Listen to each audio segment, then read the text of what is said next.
This show is all about change.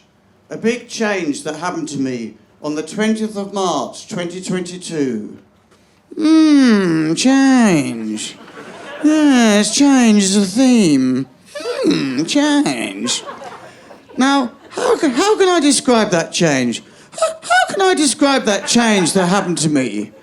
Well, when I was a child, my mother used to tell me a story about a bird. I hated it. It was a stupid story. Didn't even make sense. But anyway, it was about a bird that lived on the lower branches of a tree, and it pecked around on the branches, eating little berries, having a sort of crap life.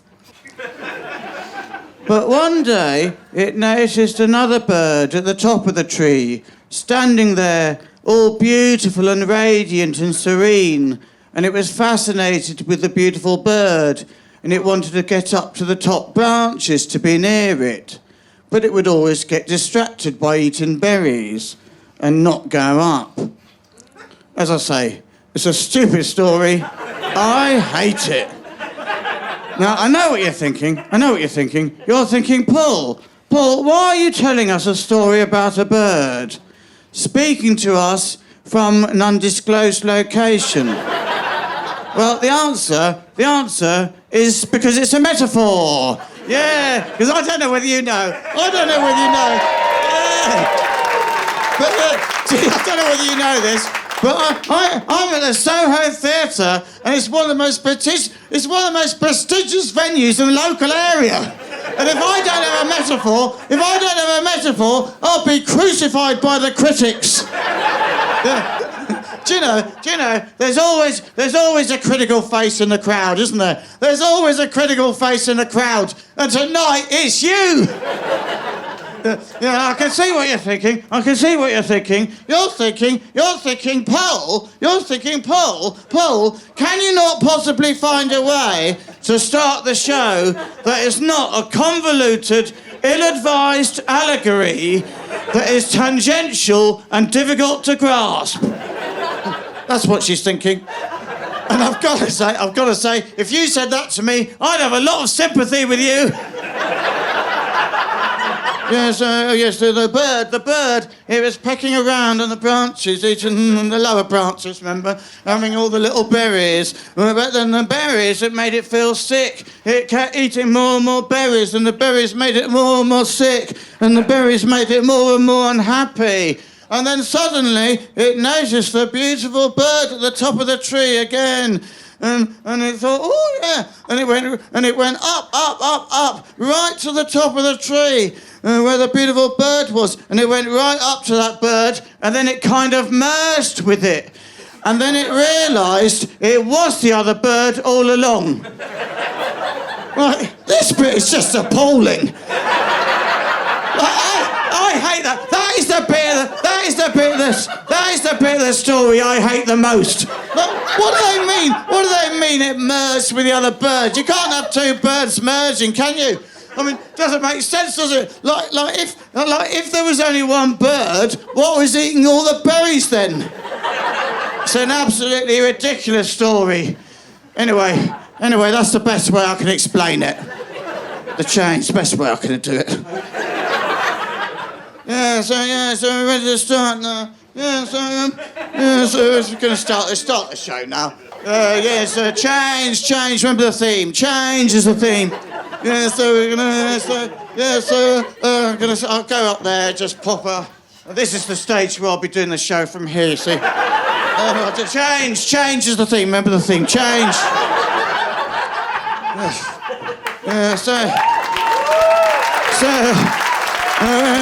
Will you welcome to perform the show Dissolve? It's Mr. Paul Ford!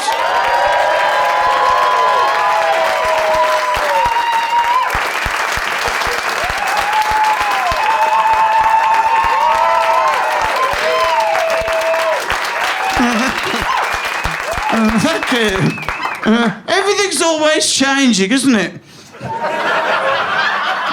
There's so much change, isn't there? There's more and more change. And people are very afraid of it. They're always saying, it used to be something, now it's something else. People are increasingly afraid of change. I preferred it how it was, really. The young people these days, this is what they say, the young people these days, they've lost the ability to have a proper conversation. They're always on their phone. They don't even know how to play bridge. But has it occurred to you, a 68-year-old carpet salesman with gout, that maybe they are able to have a conversation, they maybe just don't want to have one with you? Maybe they don't want to sit around for the next half an hour listening to you go on about how the Brexit dividends are going to come through the next 35 years. While we desperately try and confirm a lucrative trade deal with Vanuatu and North Korea. Here you go on about, in our day we could say whatever. It wasn't all woke in our day. And isn't it sad what happened to Prince Andrew? They're not interested. They've got different priorities, such as how to avoid strangling themselves while doing the latest TikTok trend, where you have to tie a concrete breeze block to your head and throw it off a motorway overpass. They don't want to listen to you. Like, have you ever even seen a modern phone? It's got so much more to offer them than you. People don't like change. I don't like change. I was talking to my neighbours recently. They're in their 70s. And they said to me, I read in the paper... Well, it was the Daily Mail. They said, I read in the paper that they're asking men if they're pregnant now. What? Anyway, I delved into it. I got to the bottom of it. What it was, there was a story. It was a man, he was about 57, and he was giving blood at the blood donor centre, and there was a form he had to fill out. It's just a standard form. And on it, it said, are you pregnant? And he refused to answer. It was like, I'm a 57-year-old man. I can't possibly be pregnant. Like, I mean, I've given blood loads of times. I filled in that form, God knows how many times. I don't think I've even noticed that question. It's quite simple, really. All you have to do is just tick no. It's not that complicated. It's quite simple. It's for health reasons, because they can't take your blood if you're pregnant. So if you're not pregnant, just put no. That's all you have to do. I'm a 57-year-old man. Why do I have to do this? I never had to do this in the old times. I remember in the 80s, you didn't have to bother with all this red tape. You could just turn up at the hospital with 3 pints of blood in an unmarked plastic bag. There was none of this checking it and all that. There was nothing that went wrong in the 1980s from not adequately screening blood. No, just pour it in the vat and use it. Well, that'll be Brussels, probably. You know the sort of man I mean. Anyway, so he refused to give the blood, and it was a story in the papers. But you sort of think, what does he expect? I mean, it's just a standard form they give to everyone. Is he saying he'd rather that they had a separate form for men and women at a considerable extra cost to the NHS, just so men don't have to answer that question? It's a pretty fragile masculinity, isn't it? If you can't possibly have a form that says, are you pregnant? And then just put no.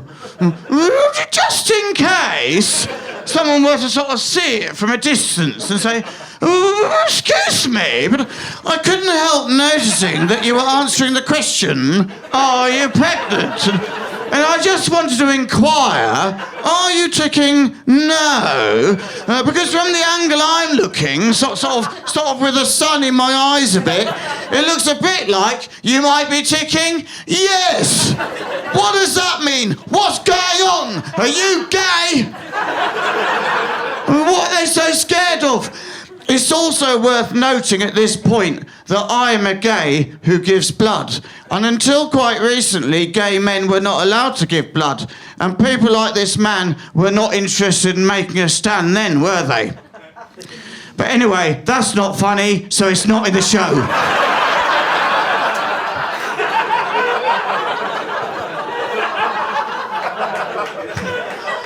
And what about postmenopausal women? Yeah, we're back into the comedy now. Yeah, should they have a different form too? Oh, I can't possibly say whether or not I'm pregnant. I'm postmenopausal. Can you not notice? Can you not notice the heat radiating from my undercarriage? It's simply not possible. I've gone through the change. And what about people who are infertile? You know, barren people. And on that note, what about barons? I am a baron. Why should I have to answer the questions of a common phlebotomist? I am the 4th Earl of Dorchester. Whether or not I am pregnant is my own affair. Things have always been changing, haven't they? Like, for the entirety of human history, things have been changing, and there have been people complaining that things are getting worse, while by and large, things have constantly been getting better. And I know it doesn't feel like that at the moment, the world at the moment, it feels a bit sad, doesn't it? But, you know, things have basically been improving, and there's just been people constantly moaning about it all the time. I mean, you know, in 1658, there was someone saying, have you heard of these doctors they have now? Society is going down the toilet, which, incidentally, we haven't invented yet. But when we do, I'll be totally against it. Well, why should we have to go to the doctors? In our day, when we got sick, we would just say a prayer to God and then promptly die. And can you imagine the outcry in 1701? Yeah, you've guessed it. In 1701, when Jethro Tull... A few more people getting it now. In 1701, when Jethro Tull invented the seed drill. It's all very well for you to sit there laughing about it smugly. You're familiar with the seed drill. I wouldn't be surprised if you've seen hundreds of them. At the time, people they'd have been in a riot state about it. They'd have been saying, oh, I think it's disgusting. And then to add insult to injury, only 8 years later, some bastard invented the piano.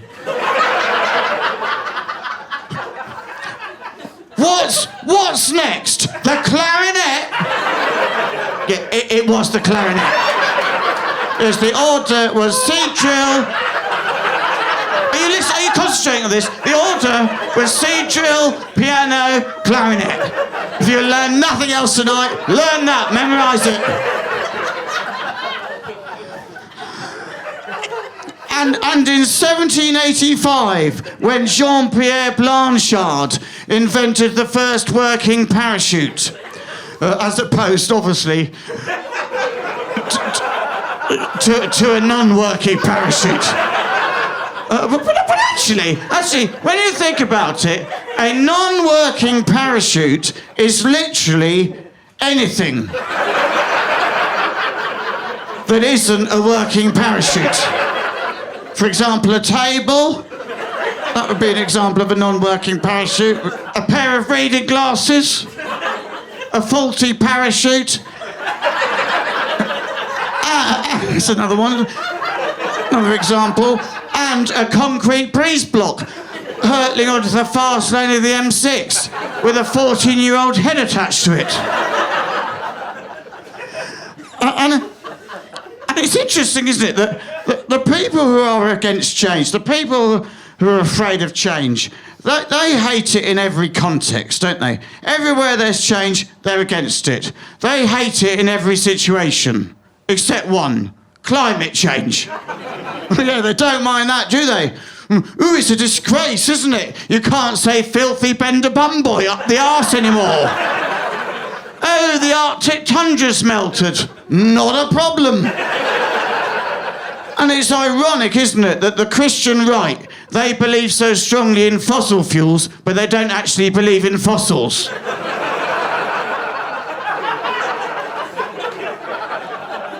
And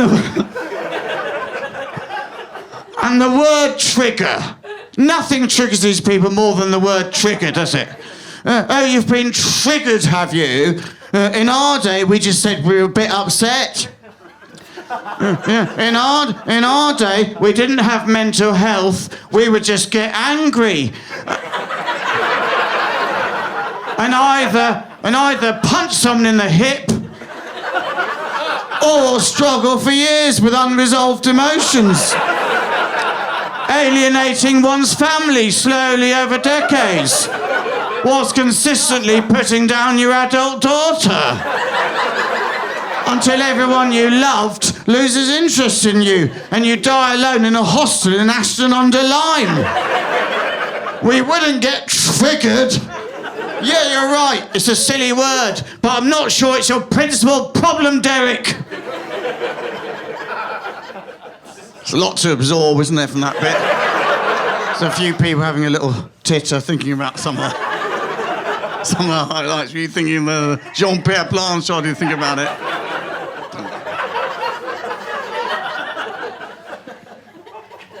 This is my show, Dissolve. And the reason I'm doing this show is because 2 years ago, an amazing thing happened to me, and I thought, I've got to share it with people. Basically, I used to suffer with depression. For nearly 30 years, I had just crushing, all-encompassing depression and anxiety. And it was so difficult to live a normal life. I mean, I managed to have a career and do professional things, but my personal life, it was terrible. It was like I was half alive. I felt like I was living half a life, and it was awful. And I tried everything. I had therapy, and I had medication, and they kind of worked, but then they kind of didn't. And in the end, I felt so trapped. I felt stuck, and I didn't know what to do to get better. And then, on the 20th of March, 2022, at 4:59 p.m, a completely unexpected event occurred. I was driving along a road, Riga Road it's called, in Fallowfield in South Manchester, when suddenly it felt like my consciousness just like expanded like 100 times. And it's difficult to explain what that felt like, but it felt like a kind of silent explosion in my head.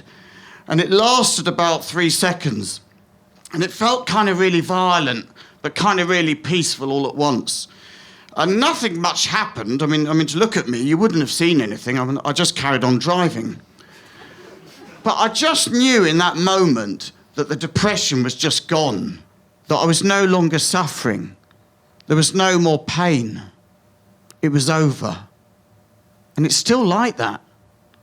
I mean, it's amazing. It was as if it was as if the electricity in my brain just kind of short-circuited. Not just the electricity, though, the actual chemicals in my brain. That's what makes it so amazing. Like, I mean, I used to have antidepressants because I didn't have enough serotonin in my brain. And I really needed that stuff. Like, if I didn't have that medication every day, I'd be really ill. And then suddenly, in those 3 seconds, my brain just completely reorganised its own chemistry. I don't know how that works. I mean, it's amazing. I've no idea how that happened. But there are a few reasons, I think, why it happened. And to try to understand it, we have to go back to the beginning. When I was 8, I went orienteering with my father. Because I should explain, you see, my father, he was a very funny man. He's still alive, he's just not funny anymore. Nowadays, he mostly goes on about Brexit and brings his own bags of blood to hospitals. But in the early 80s, he was really funny. And he was really funny in a kind of panicky way. Sort of manic. He was always kind of panicking. And you can imagine the combination between that and orienteering was a disaster. I mean, it's not too difficult orienteering as long as you need to keep calm. And I was only 8 already. I'd already kind of worked it out. I said, I've worked it out, Dad. we have to go 45 degrees that direction for a quarter of a mile, and then we follow the next instruction. But he was incapable of doing that. He was just saying, I don't know what to do, son. I don't know what to do, son. Even though I was telling him what to do. And we got lost, and we ended up at a caravan site. It was so embarrassing. He was just banging on caravan doors, just shouting, help us, we're orienteering. He was so shaken, and someone had to drive us home in a caravan because he was too shaken to drive, and he had to leave his car in the Iceland car park and pick it up the next day. He got fined £35. It was a disaster, terrible. And about a week later, I was chatting with my dad, and he said, do you remember last week when we went orienteering? I said, of course. I said, obviously I remember. I'm kind of traumatised by it. And he said, do you know, we're going to go orienteering again. He said, there are two types of people in the world, son. There are people who try something and they fail and they give up. And there are people who try and try again until they succeed. And he said, we are those people. And I thought, how inspiring. So anyway, he got on the phone to the orienteering man. Meanwhile, I was checking something on the television, but I couldn't hear anything, so I kept putting the volume button up, but I still couldn't hear anything. Kept pressing the volume, still no sound. Well, you've guessed it, I had the mute button on. I know what some of the young people here will say, surely, as soon as you press the volume, it'll knock the mute function off. But yeah, oh, you've got all the questions and answers, haven't you? But I'll tell you, remember this is the early 80s. They hadn't worked that out yet. The remote control, it was much more primitive than nowadays. You're on the wrong lines there. The point is, doesn't matter about the argument between me and that man, it's not important. The point is, the television's right, it's now, remember, it's primed for maximum volume. So I realised I've made a mistake. I pressed the mute button and the volume, I mean, we had never, ever heard a volume come out of it so loud. I mean, it was such a massive noise. The sound of it was overwhelming. We didn't even know it could go that loud. It was from radio rentals. It's just frightening. I was quick on my reflexes. I quickly pressed the volume button to get it down to a reasonable level.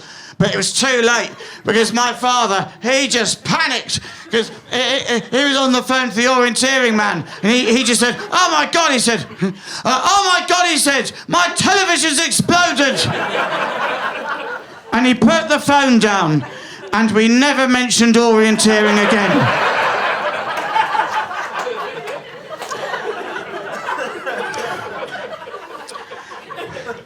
Anyway, that was a long time ago when I was 8, so it's probably not actually relevant to the story. I think I've probably gone back too far. It's difficult being a teenager, isn't it? It can't be easy, can it? Think of the pressures of being a teenager. There's a lot of worries. Your body's changing, you've got peer pressure, social media, your GCSEs, you've got the stress of worrying about your future and how you're going to do in life. You've got the worry of constructing a series of unusual buildings in the shape of triangles. Well, I know what you're thinking. You think, well, what was that last one there, Paul? That was a bit weird. What are you talking about? Building a load of unusual triangles. That's not something that a teenager would need to be worrying about.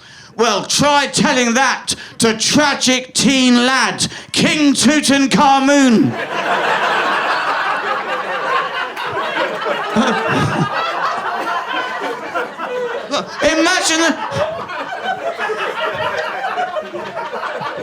Imagine the stress he was under. He'd have loved to just relax and just concentrate on his Spanish oral. But instead, he was having to worry about the construction of a friggin' sphinx. He'd have killed for his biggest problem to be, ooh, Charlie Jacobs has called me a slag on TikTok. That would be the least of his worries. You could think about that the next time you see a group of teenagers causing trouble in a park. You could do what I do. You can shout at them, "What about King Tutankhamun?" You've got it easy compared to King Tutankhamun.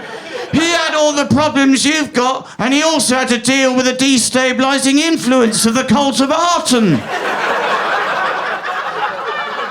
Drumming up civil unrest in the slums of Cairo. You think it's hard doing GCSEs? Try making a marriage work, aged 14, while suffering from rickets, typhoid, and a number of other diseases they haven't even worked out what they are yet. They're still testing the mummy. Like next time you see a group of teenagers and they're all like, "Oh, my uncle's visiting next week. It's really boring. I have to talk to my uncle." Yeah, boring it might be, but at least he's not trying to plot your downfall. Trying to start a new dynasty with a frenzied series of assassination attempts. Why don't you have some of the soup? No, you have the soup first, uncle.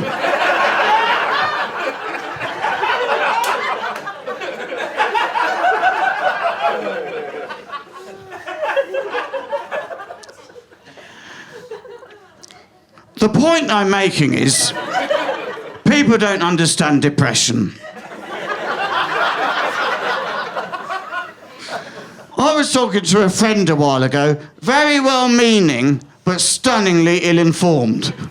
Like so out of touch. You know that way people are. In that way that's kind of seems quite caring on the surface, but it's massively patronising. And I said to her, Jane, I'm so depressed. And she said, "Paul, I totally understand how you feel. I totally understand you. I cannot overemphasise just how much I completely understand what you're going through. Yes, a friend of mine had depression. Like, it's not even her. Yes, a friend of mine had depression, and what she found helped her was buying a small bolt hole in Tuscany."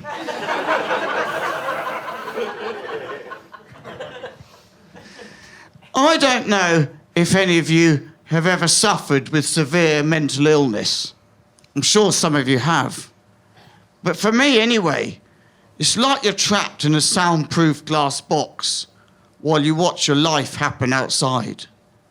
And you're watching, you're there, but it's like it's happening to someone else. And I had some really wonderful things that happened to me, and some opportunities that people would give their right arm to have. So I knew I was lucky, but I didn't feel a single bit of joy from any of it, because it wasn't happening to me. I was looking at it from inside my glass. The glass that I'd built to block out something terrible that happened to me when I was a child.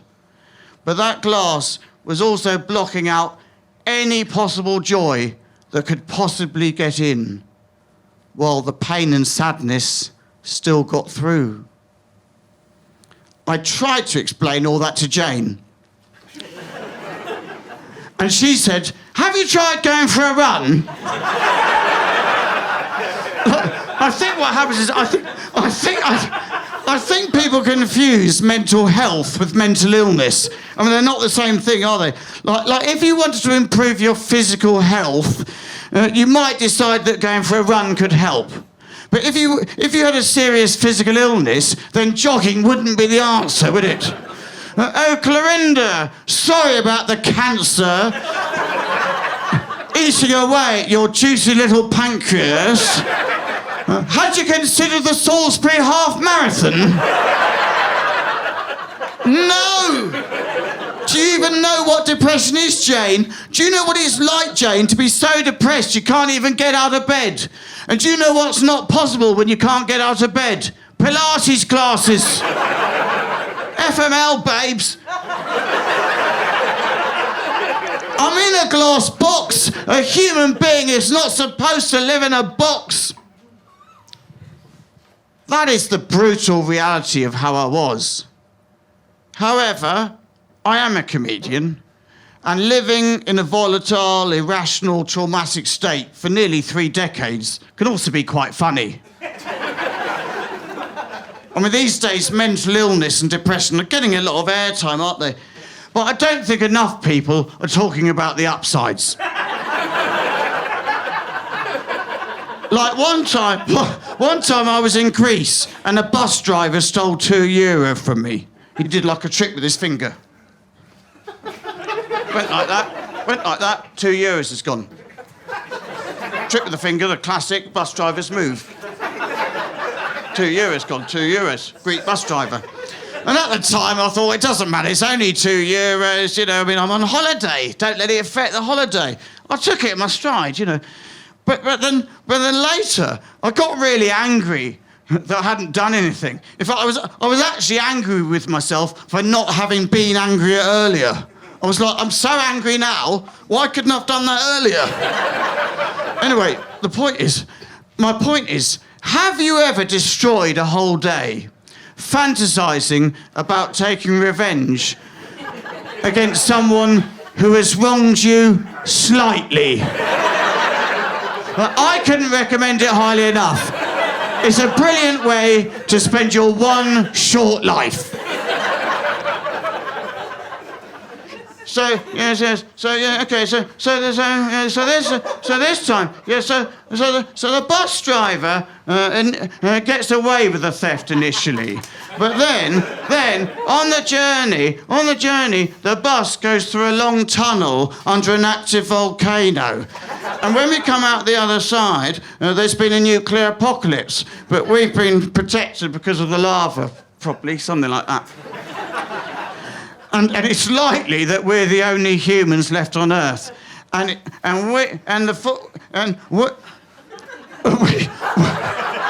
have to create a whole society, the 40 people on the bus. And for some reason, it's voted that my job would be to look after the medicines. I don't know why. It doesn't make sense, this bit. I don't know why. Because there's actually 3 doctors on the bus.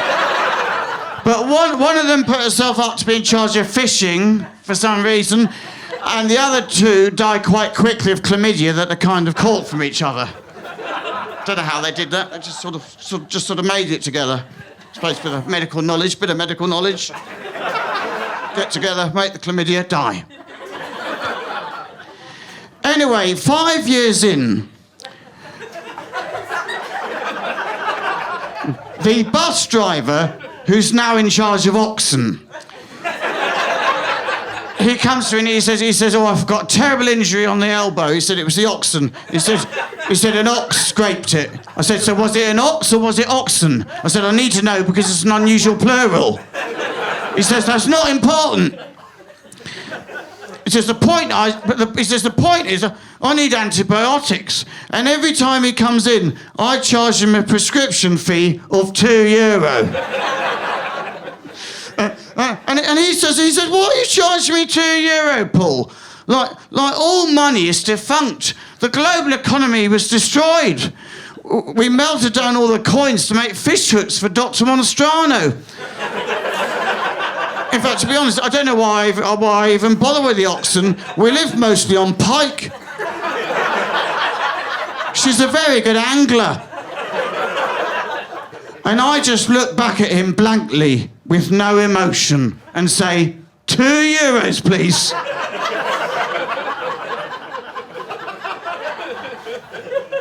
Brilliant. Some of the things I'd get angry about hadn't even happened. Like, that's how angry I was as a person. They'd be angry about things that they weren't even real things. Like, I'd find myself lying in bed at night, livid about an imaginary hinge date I'd never even had with former Labour Shadow Minister Chuka Umunna, in which he didn't even offer to contribute to the bill. I couldn't believe it. I said, Chuka, at one stage you were touted as a potential leader of the Labour Party.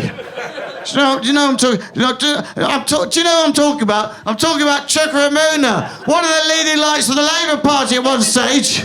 The level of ignorance on display tonight is stunning. I said, Chuka. Perhaps this will refresh your memory. I said, Chuka. I said, Chuka, in early 2019, you were at the vanguard of a potential sea change in British politics, which caused you to form your own party, Change.UK. You could at least offer to pay for the starters. I mean, look what I've been through, Chuka. I've built myself into a glass box, Chuka, and blocked out feeling for 28 years. And the reason for it all was because I was sexually assaulted when I was 11. I mean, I only ordered a small mushroom omelette, and you had a lobster inside a partridge, you bastard! Okay, so I'm aware that there's an issue to address here. I mean, the lobster inside a partridge smoothed it over a bit. But, I mean, in fairness, I did warn you it could be harrowing. But I imagine that if you're familiar with my comedy, you were expecting something more along the lines of a fictional farmer who gets trampled to death by his favourite heifer because he wants to be an airline pilot and he's always looking up. Something like that. Not the true story of my life, featuring 28 years of depression that originated in childhood sexual abuse, even if it was woven seamlessly into a carefully crafted bit about ex-shadow secretary for business innovation and skills, Chuka Umunna. He was a former shadow secretary for business innovation and skills, for Christ's sake. It's one of the most important parts of the shadow cabinet.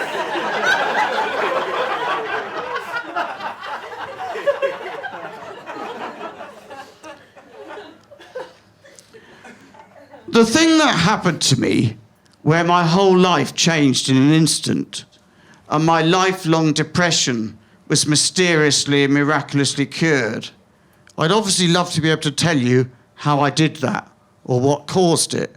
That would obviously be a brilliant thing to share in this show. But the truth is, I don't really know. I didn't do it. It just sort of happened to me. And looking back on my life, it seems like a massive example of the butterfly effect, where if any one of a number of events, all seemingly unrelated, some extremely unlikely, from my childhood all the way up to the afternoon of the 20th of March, 2022, hadn't happened, then this amazing thing would never have happened to me. And it's clear to me now that the first of these things was what happened to me when I was 11. I mean, yes, that was the reason I was suffering mentally all those years. But if that hadn't happened, then I would never have experienced what happened to me on that road in Manchester. And I wouldn't be living in the state of joy I'm in now. And that state of joy I'm in, it kind of makes you look at things a bit differently. Because society's a mess, isn't it? I mean, it's so unintuitive, isn't it? Like, from first principles, you'd never, ever design a society that way, would you? I mean, it seems inevitable that it should be like that because it's kind of developed that way over time, but it's not. I mean, the way I see it is we have modernised versions of traditional and archaic concepts that get gradually altered over time. And because everything develops based on the version of it that existed before, it's all rooted in the depths of the past. And I genuinely believe that we should just destroy everything we've got and build a society from first principles. Like, forget everything we know and build a new society, a better society, a fairer society, and a happier society for everyone. I'm talking about a revolution. Dismantle everything we've got and start it from scratch again. I mean, obviously, we don't want to change everything. There would be some things we would want to keep. Yeah, there would be some things from the old system we would keep. I mean, obviously, we'd want to keep the House of Lords. I mean, that's absolutely vital, isn't it? I mean, they're society's finest minds. And we'd want to keep the Knights, wouldn't we? Yes, you know, the OBE, the Knights of the Garter, all that stuff. Well, what I'm thinking is, if we're going to keep the Knights, we should have them doing what they're originally supposed to do. Fighting wars and that. Sir Paul McCartney evacuating an animal sanctuary in Kabul. Running onto a chopper with a sack of cats on his back. Sir Elton John firing a mortar into a minibus of civilians. Sir Derek Jacobi, walk this way. There's a landmine to dismantle on the Sheffield bypass. What other things would we want to keep? If we're going to create a society from first principles, what other things? Another thing we'd want to keep. You'd want everyone to be massively hung up and livid about gender. All the time for centuries, wouldn't you? You'd never want them to get over it, ever, and just keep going on about gender with preconceived ideas and stereotypes. And if someone, having been exposed to all this, grows up and says, I don't feel I really fit into this very narrow definition of the infinite human experience, that definition confines and diminishes my ability to express my sacred and ancient humanity freely within the timeless and infinite universe in which we somehow find ourselves. Well, obviously, you'd want to say, shut up! And we'd want to keep religion, wouldn't we? Yes, you'd need to keep religion. Yes, we'd want religion. Yes, of course we would.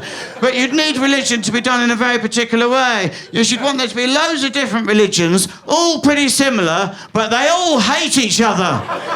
And even people who are in the same religion, they all split into different factions, and they all hate each other too. And you'd want all the religions to say that all the other religions are wrong, with no sense of irony.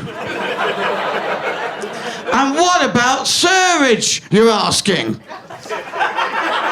What about sewerage, Paul? What would you do with that? Well, obviously, pump it into the sea. Best place for it. Next to all the plastic. What other things would we want to keep in the society for first principles? Yeah, for society for first principles. Another. Yes, you definitely. You'd want there to be a powerful liquid that people drink in various forms and flavours, which loosen the inhibitions of some people whilst destroying the lives of others. And occasionally, it would cause people to mount the curb at a T-junction in Stevenage.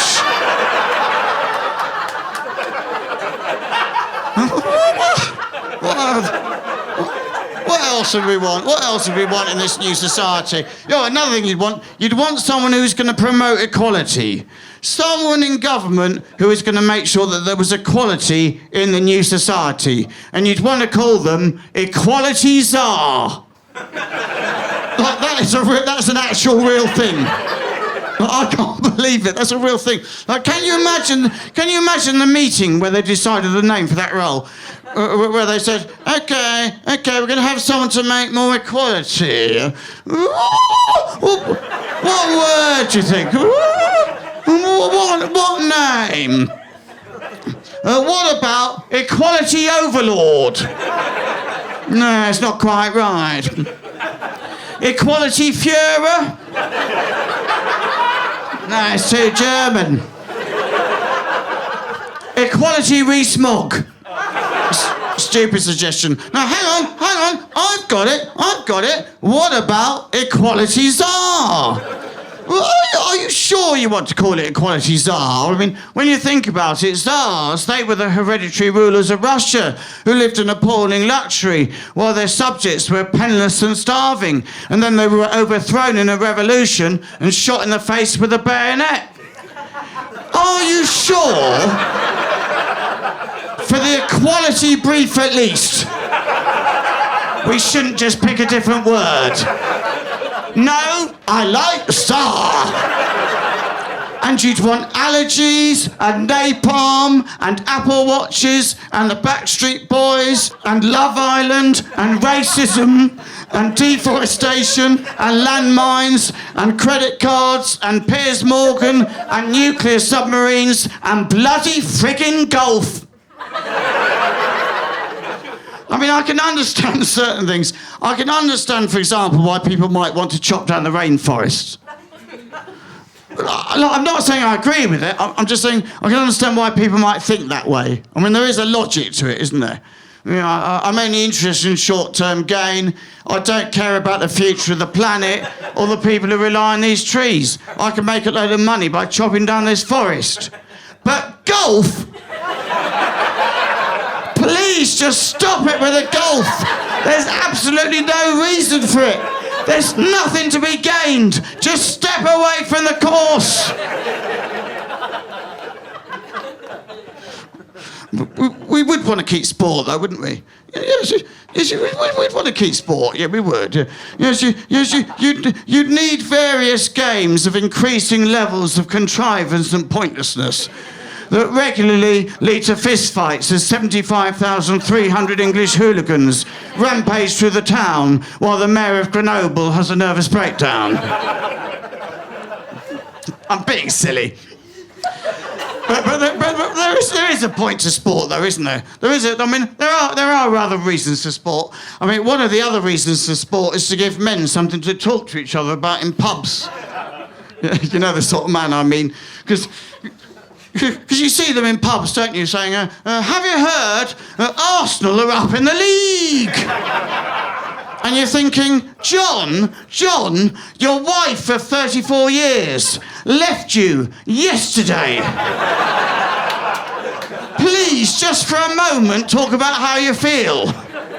I mean, you'd never get that in the female world, would you? That's my point. Like, you'd never get in a pub. Sandra, I feel so sad now Derek's left me. So empty. I'm all churned up inside. Shut it, Denise. Nottingham Forest are up in the league. Now let's play darts. 140. Beat that, you wanker. Shut it, Sandra. My clit's bigger than yours.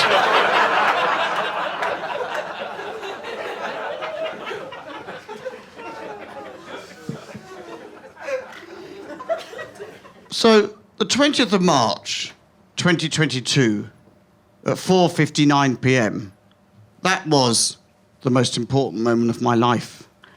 Everything really, since I was a child, had been building up towards that moment. 28 years of horrendous depression in a state of suffering all the time, until eventually I found the medication that finally made me stable. And that stability caused me to unearth the suppressed memory of what happened to me when I was 11, and then processing and dealing with that in the years after. And that all led me to the day before, the 20th of March, 2022. The 19th of March, obviously. At this point, I'd been stable for about 4 years, so I'd come off the medication because I thought I was better, you know, and I felt I'd confronted and dealt with what had happened to me, and I had actually been doing pretty well. But this night was not going to be okay. And as was so often the case, it was something really quite innocuous that triggered it all off. Basically, I'd been doing a show in Carlisle, and after the show, there was a man in the audience, and he was quite flirtatious with me, and I quite liked him. And all I had to do, really, was just say, do you want to go for a drink? But I didn't. I don't know why. For some reason, I kind of held back. And then he went to go home, and I could have said something then, but I didn't, and the moment was gone. And I just plunged into a deep, dark pit of despair. I was driving down from Carlisle to Manchester in a desperate state, just thinking, if only I could have had his penis in my mouth just for a few seconds. If I could have sucked his cock just for a moment, it would have made me feel so much better. I mean, it's easy for you to sit there laughing. You don't know what it's like to be that desperate for cock. I can see you related. And the worst part about it was that the worst part was that I knew I was back to the bad old times. Like, I thought I was better. I thought I'd dealt with my problems. I thought I was healthy. I thought I'd forgiven what had happened to me. And I'd come off the medication and I was back to square one. I had no more options to try. I mean, nothing had worked. I'd tried everything and I was still ill. I felt like I'd run out of road. And then literally, because they closed the M6.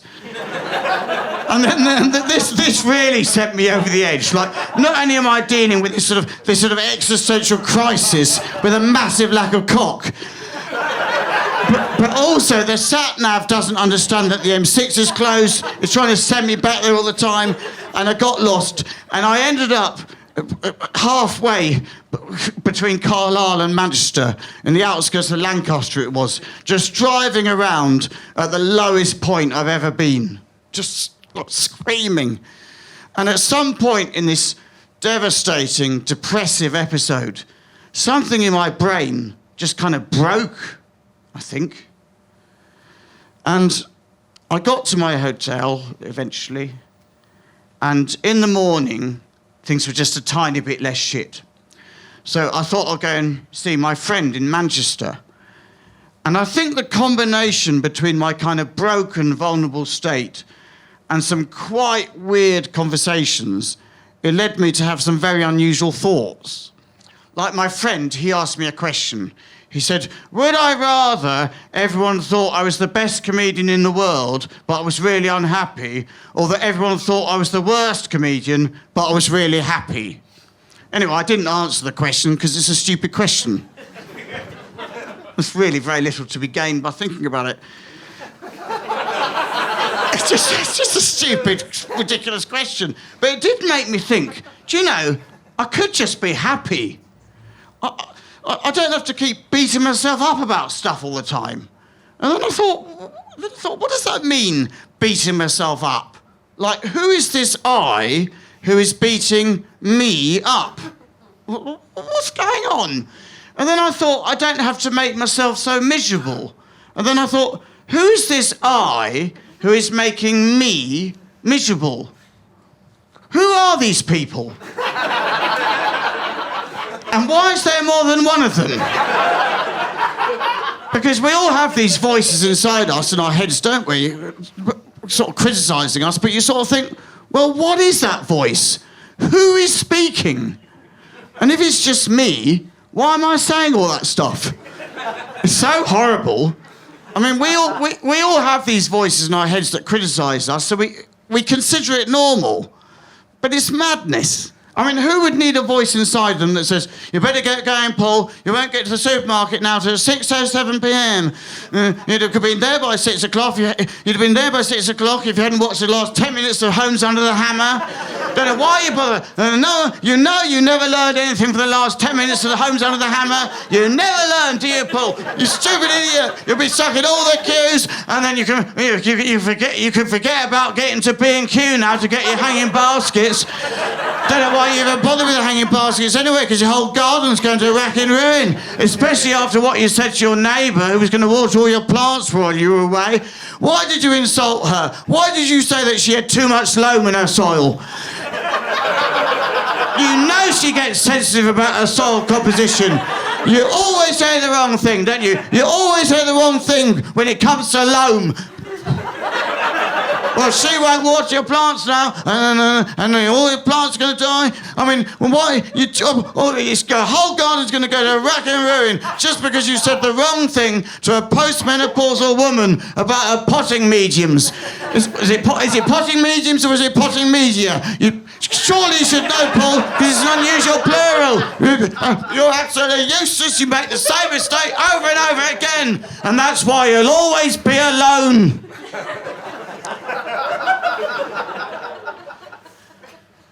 And in my broken, vulnerable state, I remember thinking, I don't need to be saying that to myself. Why can't I just be one me that isn't attacking itself all the time? I could just be one me that's happy like that friggin' bird.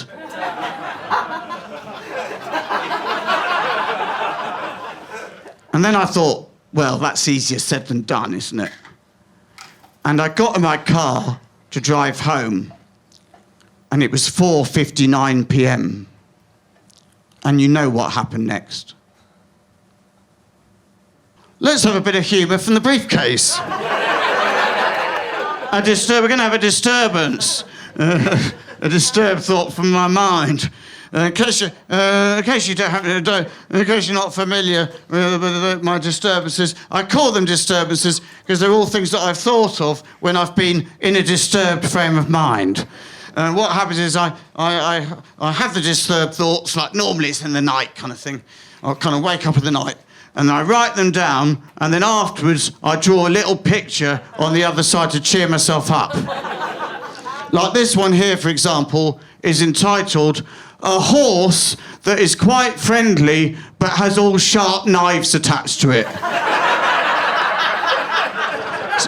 So those of you near the front, you'll be able to see that there's a pole attached to each leg, and then there's a blade on each pole. If you're at the back, you can't see it, but it doesn't matter, I've just told you what it is. And in many ways, the most dangerous, I think, are the two blades at the back. Because you've got the double-pointed blade there and the scythe. They're probably the most dangerous. And they are definitely the most dangerous, really, because when you think about it, if a horse like this comes towards you and you've got these two spears at the front, your instinct is to duck down, isn't it? But if you duck down, it's disaster, because then you're under the hoofs, and then you've got the double-pointed blade as well as the scythe, the cutlass. So you're in a terrible state. You haven't got a chance. Once you get under those hoofs with the double point of this cutlass, you've got no chance. So in many ways, if a horse like this comes towards you, in many ways, you're better off sort of going against your instinct and just standing there and letting one of the front blades go straight into you. I mean, yeah, obviously it's going to have a terrible effect, but you should be able to find some sort of surgeon who can reconstruct you.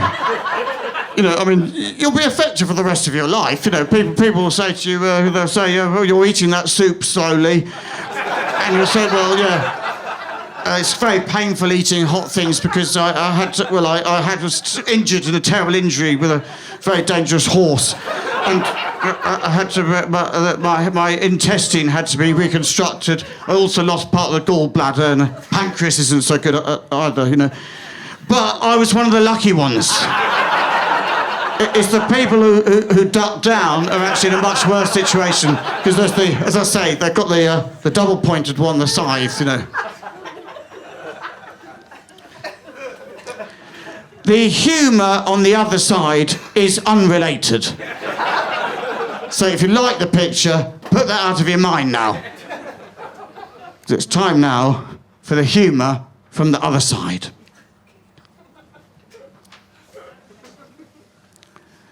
One of the great things about Jesus is that he not only helps with big things like world peace, he can also help with the small things like a blocked sink.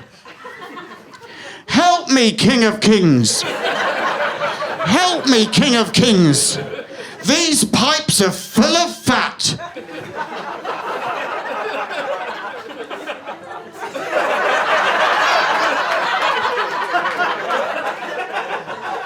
So a glimpse there, change your pace there. So a glimpse there into the world of the Christian. Because if you're a Christian, you've got a world-renowned saviour on your side. You're an atheist, if you get a block sink, you're on your own. You're a Christian, you've got a deity equivalent of Dino Rod.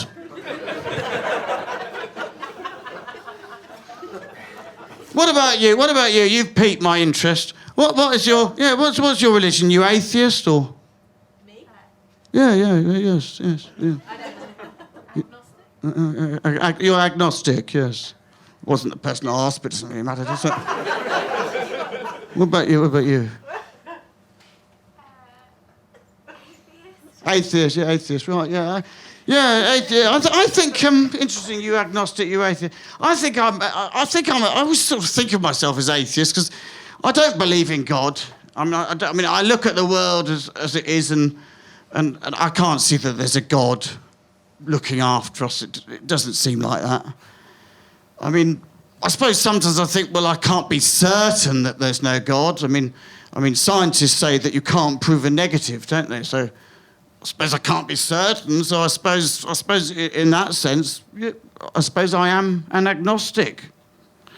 So I would call for a plumber, but I would be prepared for the possibility, however slight, that the Christ might intercede. I mean, it does seem unlikely in a way, doesn't it, that after a 2,000-year hiatus, that Jesus is going to reappear via U-bend. But you never know. God moves in mysterious pipes. I always think that the way Jesus died, spoiler alert, but I do think the manner of his death is an important part of what made him so famous. I mean, crucifixion is a pretty iconic death, isn't it? I mean, would he be worshipped today if he died by another method? Like, if instead of being crucified, if he'd been hung, drawn and quartered? And that was an execution method, wasn't it? That could have happened. Like if Jesus was hung, drawn and quartered, would 2,000 years later churches be all full of paintings of a guy being chopped into 4 bits? And people would go in and say, oh, it's a lovely church, isn't it? Beautiful architecture. Look at that beautiful stained glass window of Jesus' left leg being ripped from the socket. And instead of people making the sign of the cross, they just throw sausages at each other. I mean, it's not the same, is it? I mean, Christianity would have been a harder sell. I mean, would you get in the news, British Airways have been taken to an employment tribunal after they sacked a check-in agent for wearing a silver chain with Jesus at the end of it, with all his guts hanging out? Patricia Scud, 54, said, I used to love working for BA. It was flexible hours and a friendly working environment at Gatwick. But they didn't respect my religious freedom to honour my Lord and Saviour with a miniature model of him with all his organs flapping round his ankles and his nuts pulled down well below his knees. And there's still been massive arguments about it, wouldn't there? Like the Protestants would say, yes, the nuts came down to about the shin. And the Catholics would say, no, the nuts were much lower, it's near the ankle. There'll be massive arguments and wars about how low the nuts went.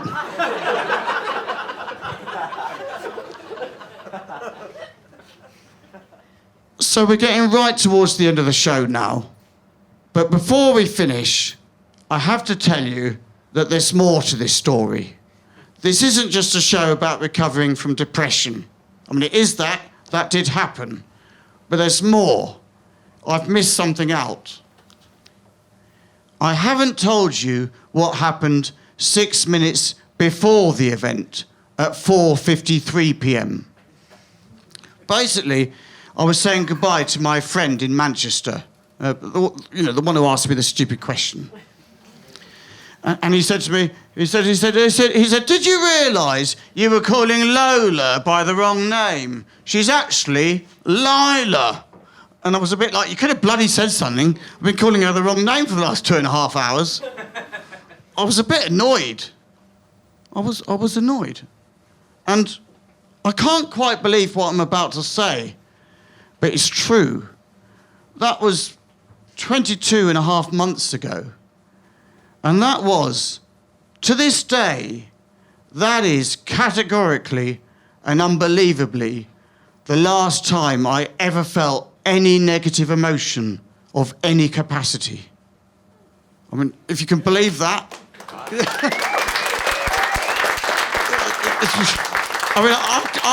I can't really believe it, but it's true. Like, since that day, I've been honestly in a state of complete happiness at all times. I live completely in the moment.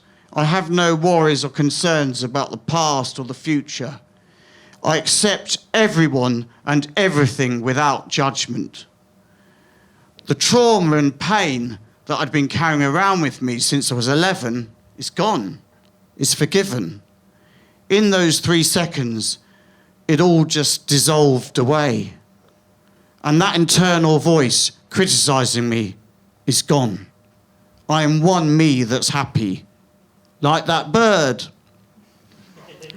And it's not just the big things, it's the little things as well, like impatience and irritability. Like I used to be so impatient and irritable, and I just knew that immediately, even in the car after it had just happened, I knew that they were gone.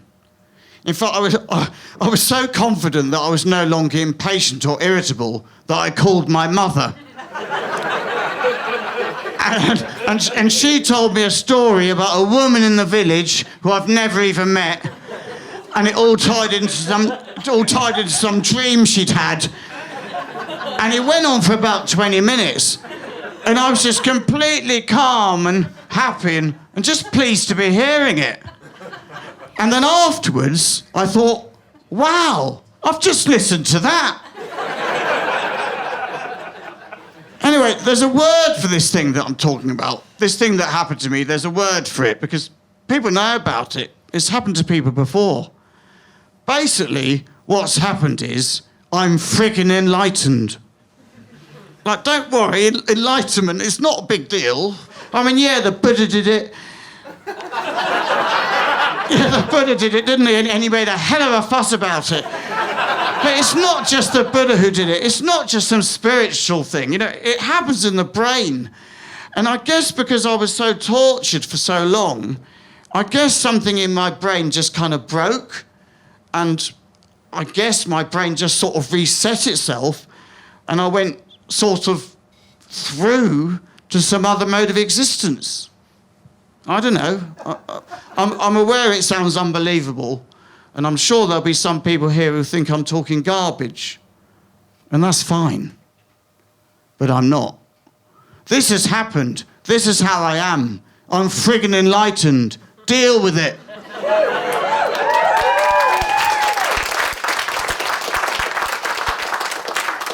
And I don't know what else to say, really, apart from that this state I'm in, whatever you call it, is for everyone.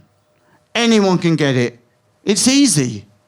I mean, all I had to do was get sexually assaulted as a child, plunge into severe depression aged 19, struggle for a quarter of a century until I received powerful medication, meet with a shattering series of crises, then come off the medication, deteriorate, rely on a chaos theory-style procession of increasingly unlikely coincidences, and then have a massive breakdown on the outskirts of Lancaster. That's how I did it.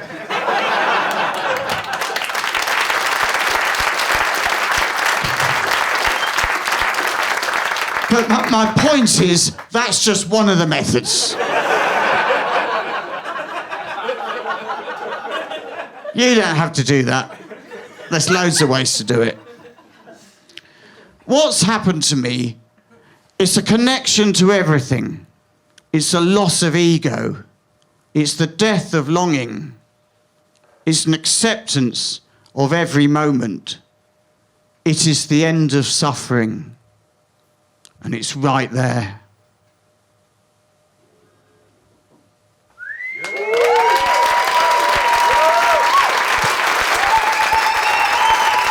Thank you very much.